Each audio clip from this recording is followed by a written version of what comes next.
नमस्कार, आप देख रहे हैं जी न्यूज। आपके साथ हूं मैं रुबिका लियाकत। 9 बज चुके हैं। उत्तर प्रदेश विधानसभा चुनाव के लिए 5वें दौर की वोटिंग के 2 घंटे पूरे हो चुके हैं। सुबह से ही पोलिंग बूथ के बाहर मतदाताओं की लंबी लंबी लाइन लगनी शुरू हो गई है। दिन चढ़ने के साथ ही लाइन और लंबी होने की उम्मीद भी जताई जा रही है।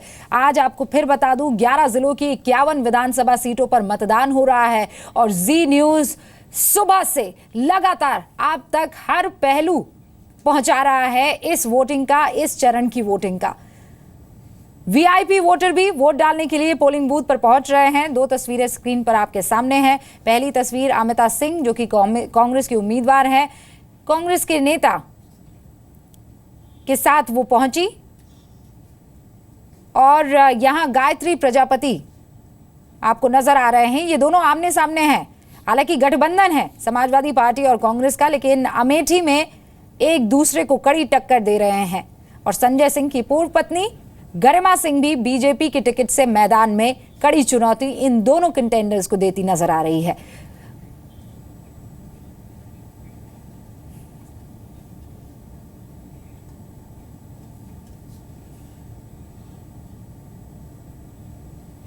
मैं तो लड़ाई देख ही नहीं रही हूँ। मैं ये देख रही हूँ कि विचारधाराओं की लड़ाई है और अमेठी की जागरूक जनता जो देश को प्रधानमंत्री देना जानती है, वो निश्चित रूप से एक योग्य काबिल नेतृत्व चुनने जा रही है और मेरी जीत होगी। देखिए, आप क्षेत्र में स्वयं घूम के देख लीजिए कि क्षेत्र में क्या विकास उन्होंने कराया है। अगर विकास होता तो जनता आज इतनी परेशान, इतनी दुखी, इतनी क्यों तकलीफ में रहती।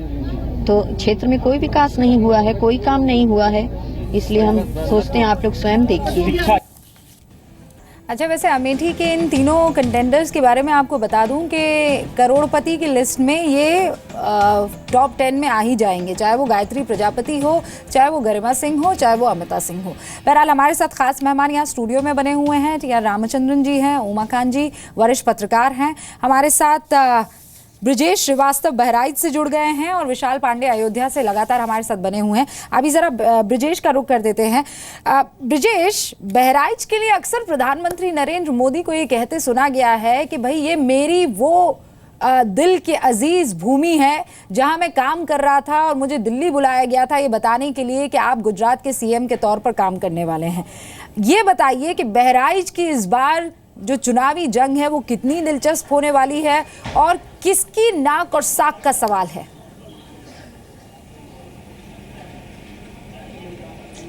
देखिए, बिल्कुल अगर हम बहराइच की बात करें तो बहराइच सदर में जो है वकार अहमद शाह पिछले 24 सालों से 1993 के बाद से लगातार यहां पर विधायक चुने गए जो है और यहां से 2 बार कैबिनेट मंत्री भी रहे और अब अस्वस्थ होने की वजह से उन्होंने अपना मंत्री पद अपने बेटे जो मटेरा से विधायक हैं यासिर शाह को दे दिया था और उनकी विरासत को उनकी पत्नी रुबिया साहिदा वो आगे बढ़ा रही हैं। तो कुल मिलाकर के देखा जाए तो उनकी साख दांव पर लगी है कहीं ना कहीं। वकार अहमद शाह के परिवार की 2 सीटों, एक मटेरा से जहां पर खुद यासिर शाह चुनाव लड़ रहे हैं और एक जो है बहराइच सदर से जहां से उनकी मां अपने पति की विरासत को आगे बढ़ा रही हैं। तो कुल मिलाकर के देखा जाए तो 2 यहां पर बेहद ही महत्वपूर्ण सीटें हैं। इसके साथ ही बलहा से बंशीधर बौद्ध हैं जो राज्य मंत्री भी हैं समाजवादी पार्टी के और उपचुनाव में बीजेपी से ये सीट उन्होंने हासिल की थी। तो समाजवादी पार्टी के लिए साख का सवाल है इस पूरे देखा जाए 3 विधानसभा सीटों में। और इसके साथ ही चूंकि प्रधानमंत्री नरेंद्र मोदी ने भी यहां पर अपनी पूरी ताकत लगाई है, बीजेपी पूरी पुरजोर कोशिश कर रही है लगातार यहां से जो है अपने समीकरणों को बदलने की और उसी के तहत ये जो मुकाबला है ये भी बेहद दिलचस्प हो गया। बहराइच सदर में अनुपमा जायसवाल और बीएसपी के अजीत प्रताप सिंह दोनों से जो है कहीं ना कहीं जो है जो समाजवादी पार्टी के प्रत्याशी हैं रुआब साहिदा, इनको कड़ी टक्कर मिल रही है।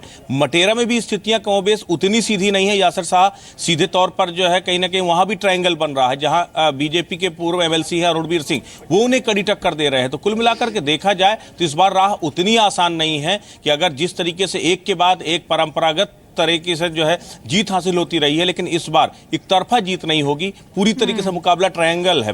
अगर हम यहाँ पयागपुर सीट की बात करें तो समाजवादी पार्टी और कांग्रेस का गठबंधन है, लेकिन वहां से सपा और कांग्रेस दोनों एक दूसरे के खिलाफ हैं और सपा ने एनआरएचएम घोटाले के आरोपी जो है मुकेश श्रीवास्तव को अपना प्रत्याशी बनाया है। तो कुल मिलाकर के देखा जाए तो यहाँ की 7 विधानसभा सीटें हैं और 7 विधानसभा सीटों में लड़ाई बेहद ही दिलचस्प है। आप किसी एक सीट को लेकर के नहीं कह सकते कि यहाँ पर नतीजा किस करवट बैठेगा। हाँ, वो अलग बात है कि यहाँ के मतदाताओं के लिए शायद अब तक की अगर हम बात करें तो विकास का भी एजेंडा नहीं रहा। यहाँ पर जातीय समीकरण, मजहबी समीकरण यहाँ पर हावी होते रहे हैं और वही जीत और हार के आधार को तय करते रहे हैं।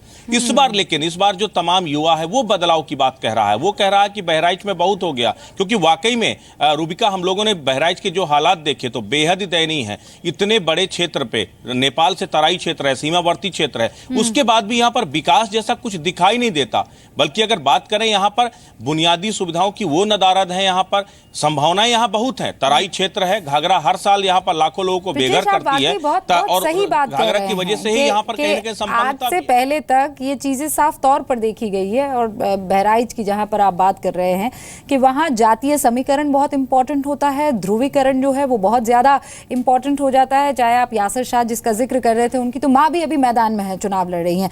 बहरहाल मैं आपके पास आऊं, लेकिन ये जो बात आपने कही है ये विशाल अभी इससे इसलिए कनेक्ट कर पाएंगे जो अभी अयोध्या में मौजूद हैं, फैजाबाद की एक सीट, इसलिए विशाल आप कनेक्ट कर पाएंगे क्योंकि अब से कुछ ही देर पहले महंत जो वहां पहुंचे थे, उनका ये कहना कि विकास पर वोट दूंगा और विकास पर जनता वोट दे, ये बताता है कि अब जो है ये बाकी समीकरण होंगे।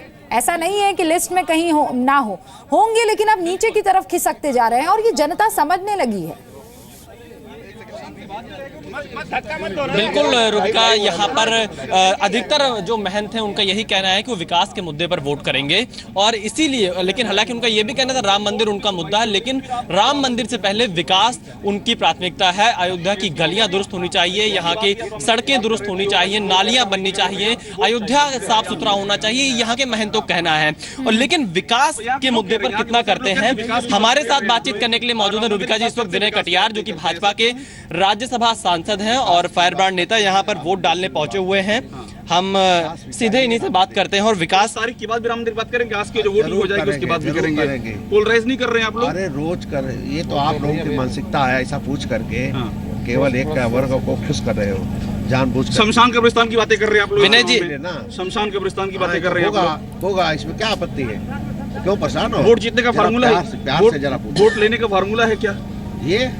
वोट लेने का फार्मूला है चुनाव के मौके पर? फार्मूला नहीं, ये सब वोटों को होना चाहिए। विनय जी, मुख्यमंत्री बनना चाहते हैं विनय जी? कुछ नहीं। विनय जी हमारे साथ बातचीत करने के लिए मौजूद है विनय कटियार। विनय जी, राम मंदिर पहली प्राथमिकता है या विकास? दूरी विकास और राम मंदिर दोनों प्राथमिकता है। आप यहाँ वोट डालने आए, आप इससे पहले बयान भी देते रहे हैं राम मंदिर को लेकर के राम मंदिर बनना चाहिए, तो आप किस तरह से देखते हैं अयोध्या में इस मुद्दे को? नहीं, भूलेंगे नहीं, विकास भी होगा, राम मंदिर भी होगा। क्या लगता है आपको, अयोध्या में आपने 4 बारियों पर दाव लगाया है, आपने सिर्फ एक ही अपने पार्टी के व्यक्ति को टिकट दिया है, उम्मीद क्या लग रही है फैजाबाद में? फैजाबाद में सब सीटें जीतेंगी, बढ़िया से जीत करके आएंगी। जब गिनती होगी तो केवल कमल का फूल दिखाई देगा। लेकिन विनय जी, चुनाव से पहले जिस तरह से बयानबाजियां हो रही हैं, वो कहीं ना कहीं दिखाने की कोशिश होती है कि सांप्रदायिक रंग चुनाव ले रहा है, चाहे वो अलग अलग बयान हो, कब्रिस्तान, शमशान पार्टी, कांग्रेस पार्टी, विशाल हो सके तो उनसे हनुमानगढ़ी के जो महंत ज्ञानदास से आपकी बात हुई है कि सिर्फ विकास के नाम पर वोट होगा, धर्म जाति के नाम पर नहीं हुई, वो जरूर पूछ लीजिएगा। कि जनता को ये साथ पसंद है, तो इस चरण में तो कहीं जनता को साथ पसंद नहीं है और कहीं भी पसंद नहीं है। कोई चरण अब होगा, कोई साथ पसंद नहीं है। विनय जी, अभी हमने महंत ज्ञानदास से बात की थी, उनका ये कहना है कि इस बार का चुनाव धर्म जात पे नहीं हो रहा है, सिर्फ विकास के मुद्दे पर हम वोट करने आए हैं। क्या कहेंगे आप? कहीं ना कहीं उनका निशाना भाजपा की तरफ ज्यादा था। नहीं, वो साधु हैं, मानते हैं, जो चाहे कहें, उस पर कोई टिप्पणी नहीं। चलिए, उस पर कोई टिप्पणी नहीं, लेकिन इन्होंने भी कहा कि विकास और राम मंदिर दोनों इनके लिए मुद्दा है रुबिका यहाँ पर। विशाल, बहुत बहुत शुक्रिया, आपने बात की और महंत ज्ञानदास के उस बात पर उन्होंने साफ तौर पर ये कह दिया कि इस पर मैं किसी तरह की कोई टिप्पणी नहीं कहूंगा। लेकिन अक्सर कंट्रोवर्शियल बयान के लिए ये जाने जाते हैं, लेकिन यहाँ चुप्पी साध ली है।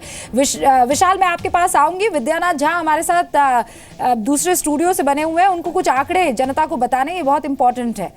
विद्या जी। रुबिका, देखिए, हर चुनाव में जितने भी चाहे चरण हो, बाहुबलियों की संख्या जरूर होती है रूबिका मैदान में, और इस बार भी बाहुबली मैदान में है। भले ही बीएसपी कहती रहे हो कि चढ़ गुंडों की छाती पर मुहर लगेगी हाथी पर, या फिर बीजेपी कोई भी नारा दे दे, एसपी कोई भी नारा दे दे, कितनी अच्छी अच्छी बातें अखिलेश यादव कर ले, लेकिन बाहुबलियों की संख्या जरूर होती है। इस बार जो ये 5वां चरण है, इस चरण में कितने उम्मीदवार ऐसे हैं जो बाहुबली है या जिन पर कोई ना कोई चार्जेस हैं, उनकी संख्या आंकड़ों के जरिए हम बता देते। देखिए, अगर टॉप पर है इस दौर में तो बीएसपी 23 ऐसे उम्मीदवार हैं जिनके बाहुबली होने का, जिन पर तबका लगा हुआ है, जिन पर मुहर लगी हुई है कि वो बाहुबली हैं। बीजेपी के 21 उम्मीदवार ऐसे हैं जो बाहुबली हैं, और उनमें एक प्रतीक सिंह है, बृजभूषण सिंह के बेटे, वो चुनावी मैदान में हैं। समाजवादी पार्टी के 17 उम्मीदवार बाहुबली हैं, कांग्रेस के 3 उम्मीदवार बाहुबली हैं, आरएलडी के 8 उम्मीदवार बाहुबली हैं, और इसके अलावा अन्य 19 ऐसे और उम्मीदवार हैं जो बाहुबली छवि के हैं और चुनावी मैदान में हैं। 5वें चरण में कितने अमीर उम्मीदवार मैदान में हैं ये भी जान लीजिए, यानी कि संपत्ति के मामलों में अगर हम बात करें तो कौन कौन से वो उम्मीदवार हैं जो इस बार मैदान में है। देखिए, सबसे पहले किसका नाम आता है, कौन सी पार्टी के कितने उम्मीदवार।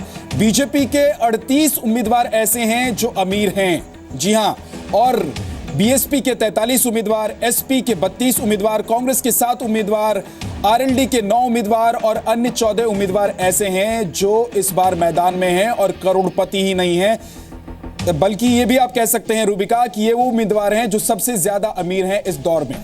5वें चरण के ये करोड़पति उम्मीदवार हैं। रूबिका, बहुत बहुत शुक्रिया विद्या तमाम जानकारी के लिए। छोटा सा ब्रेक हमें यहाँ पर लेना है, लेकिन इस बार का ये 5वां चरण बहुत ज़्यादा महत्वपूर्ण भी है, चाहे वो कोई सी भी पार्टी रही हो, चाहे वो बीजेपी रही हो, चाहे वो समाजवादी पार्टी रही हो, चाहे वो बीएसपी रही हो, क्योंकि यहाँ पर लोकसभा में कुछ और मामला था, विधानसभा में कुछ और मामला था, और दोनों को अपनी साख के लिए यहाँ पर किसी भी कीमत पर अच्छा प्रदर्शन करना होगा। एक छोटे से ब्रेक के लिए हम यहाँ पर रुक रहे हैं, लेकिन ब्रेक पर जाए उससे पहले जल्दी से आपको याद दिला दें, 11 जिलों में अगर आप रहते हैं तो जाइए वोट कीजिए और अपनी सेल्फी हमें ट्वीट कीजिए #UP राउंड 5 में। दीपक गुप्ता एक है जिन्होंने ये ट्वीट किया है कि मैंने अमेठी में बाकायदा वोट किया है, और #UP राउंड 5 पर उन्होंने अपनी तस्वीर टैग की है।